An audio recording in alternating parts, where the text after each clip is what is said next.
Hey everybody, welcome back to another Jackson Jet Setting cruise video. Today I'm giving you my tips and tricks for sailing on the Carnival Firenze. Now, if you have never cruised Carnival before, I will give you lots of Carnival specific tips, but even if you have cruised Carnival before, this ship is completely different because it came over from the Costa Cruises brand, which is over in Europe. The ship is styled completely differently. It has a similar deck plan to the Vista class ships that Carnival already sails. I'm going to take you through what you need to know for booking, embarkation, onboard the ship, excursions, and more. So let's get started. But before we do, if you like this video, give it a like and subscribe to the channel if you love cruise content. We're posting lots of cruise content here in 2025, so I'm excited to bring you a sea with me. Let's get going. So the Carnival Firenze is sailing out of Long Beach. Carnival operates their own port in Long Beach. I really do love the terminal. It is where the Spruce Goose used to be held, so that's got a lot of history to it, but that's where you board the ships. It's doing a lot of Mexican Riviera sailing, so some shorter cruises like what I took to Catalina Island and Ensenada, Mexico, and then even longer cruises down to Cabo and Puerto Vallarta. When it comes time to booking your cruise, recommend booking that cruise pretty far out in advance to get the best pricing. Sometimes they also have last minute offers that can save you a bundle as well. I sailed on a casino offer, so I was able to sail just for taxes and fees on this voyage. That's another way to save if you're someone who likes to play a little bit in the casino and you're playing responsibly. It's a good way to save some money on vacation. If you're looking for help in booking your Carnival cruise, we run a bespoke travel agency over here at Jackson Jet Setting. You can reach out to Mark at jacksonjetsetting.com and we can deliver you a free quote. Now, once you are booked on the Carnival Firenze, you're going to want to download the Carnival app. That's going to be a good source of information about your cruise, some excursions, internet, things that you can pre-purchase on your cruise. I recommend doing this because there are some sales that happen, not as many as its competitor Royal Caribbean, but what I've seen on many Carnival cruises is an internet and shore excursion bundle where you can save 10% on the internet package by booking both of those at the same time. So if you're going to do both of those anyway, I recommend doing that before your cruise. If your cruise is far in advance, I do recommend prepaying for gratuities because the cruise lines have a habit of raising that gratuity once a year or so. And so if your cruise is far out in the distance, you can actually save by paying the price at the time that you prepay the gratuities and save, $1 or $2 per day per guest. Now, when it comes time to traveling for your cruise, I do recommend coming into the LA area the night before your cruise. It just prevents any travel delays from ruining your vacation. It's typically what I do, though I do live just an hour flight away. So on this cruise, I chanced it and it worked out fine for me. But if the weather was looking bad, I probably would have changed my flight to the night before. There's plenty of hotels in the LA area. You can stay close to the port in Long Beach. There's a nice little downtown area, or you can stay in Hollywood or down in Orange County. There's lots of fun vacations within a vacation that you can choose from. Lots of different options of hotels available on the channel that I've done full reviews of. You can check those out, and I'll link to those in the show notes. Now, a few weeks before your cruise, you're going to be able to select a port arrival time. So that's going to allow you to begin the arrival process, checking your documents, going through security, and then eventually boarding the ship. It does take a little bit of time in Long Beach. I feel like it's probably the least efficient port that I visited with Carnival. I've sailed out of a number of different ports at this point.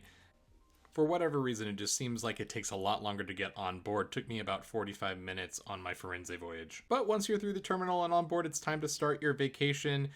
First things that I recommend doing on board is one, connect to the internet. Even if you have not purchased an internet package, you can use the Carnival Hub app for free on board. That's going to show you all the different activities, all your booking opportunities for specialty restaurants, or even a last minute excursion that you might have not booked.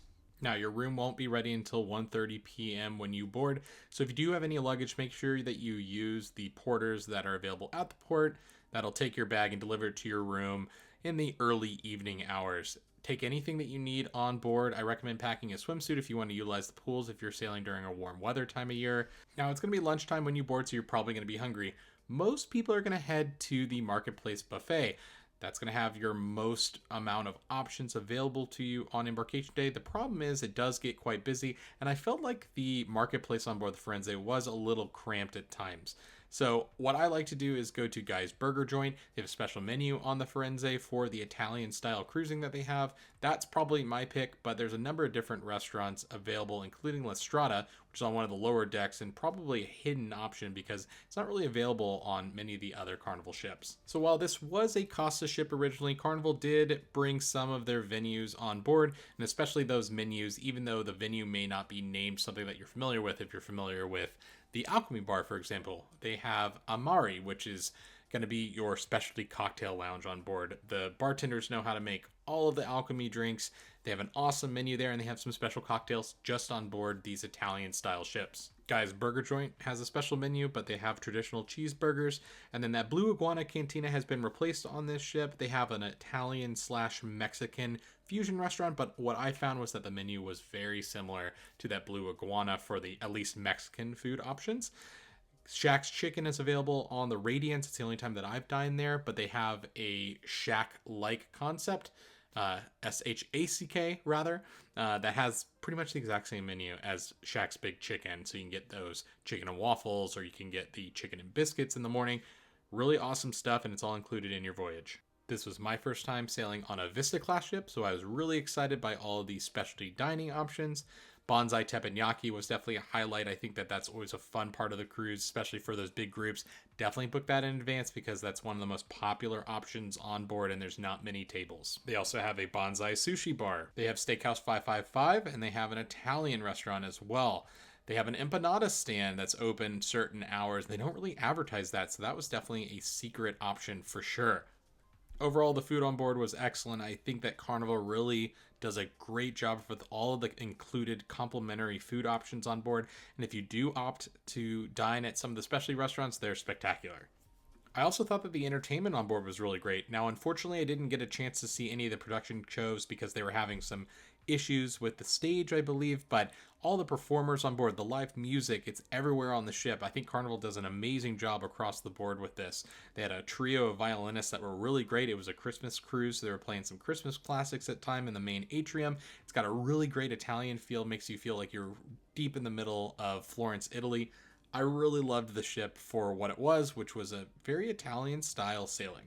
Now, of course, you do have your cruise classics like Bingo. I felt like the prizes in Bingo were very, very low for how many people were playing Bingo, so I wouldn't recommend playing Bingo on the Firenze.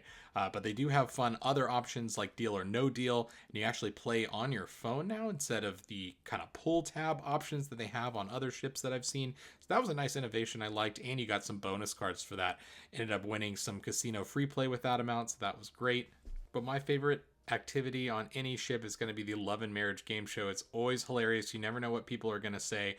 I don't recommend skipping this one. There's lots of self-guided activities on board. There's mini golf. There's several different water slides. There's, of course, several pools on board. I love the obstacle course on the top deck as well. They have a basketball court. They have pickleball set up at times. There's lots of fun activities that you can just walk in and participate in. So this is the largest ship that I've sailed on with Carnival, and I do have some thoughts with stateroom access. So I booked a aft-facing balcony on deck 2, which I love the room itself. The balcony itself, I think I like the more traditional balcony where I can peer down and look at the ocean. This had a shelf that kind of prevented that, but it was still a great room. The only thing I didn't like about it was very far removed from the rest of the activities, which some people may enjoy. For me, I like being able to access my room, grab whatever I need, and go back and have some more fun across the ship. So anytime I needed to truck my way back to the room, it did take a bit of time. So if you have mobility issues, if you need to rely on those elevators, I will say it was a lot of work. The elevators on board were destination elevators, and they did not function great. So that was one detraction for sure. I ended up taking the stairs a whole bunch, which is great for the waistline. But if you're someone who does rely on these elevators, you might get a little frustrated during your voyage. If you're sailing on a Mexican Riviera itinerary, there's a few ports that you'll probably visit. You'll definitely visit Ensenada, Mexico. Now, Ensenada is not a lot to look at, I will say that, but they have some of the best ceviche and best seafood anywhere in the world. So I do recommend stepping off the ship, going exploring the downtown area, maybe doing a little bit of shopping, grabbing a drink, and getting some of that amazing ceviche. Now, this is the biggest wine producing area in Mexico, so I wanted to do a wine tasting. Didn't see some options that were really the best price, so I elected to do a tequila tasting, which was on one of the wineries. So still got to see the wineries, got to try some of the tequilas and mezcals.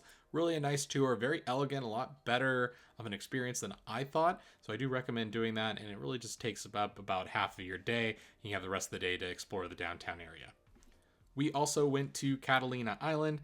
Catalina is a great place just to walk around, maybe rent a golf cart for the day, drive around and check things out in the city. It's a very unique city in America, so I do recommend that. I have a full video tour of all the things that I've done on shore there on the channel. I'll link to that down below. And if you're on one of those longer sailings going down to Cabo or perhaps Puerto Vallarta, there are a ton of different activities that you can do there. Don't miss the arch down in Cabo.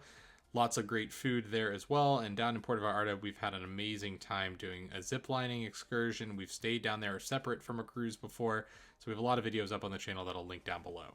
Okay, that should do it for my tips and tricks on the Carnival Firenze. What tips do you have? Let me know in the comments, and happy sailing.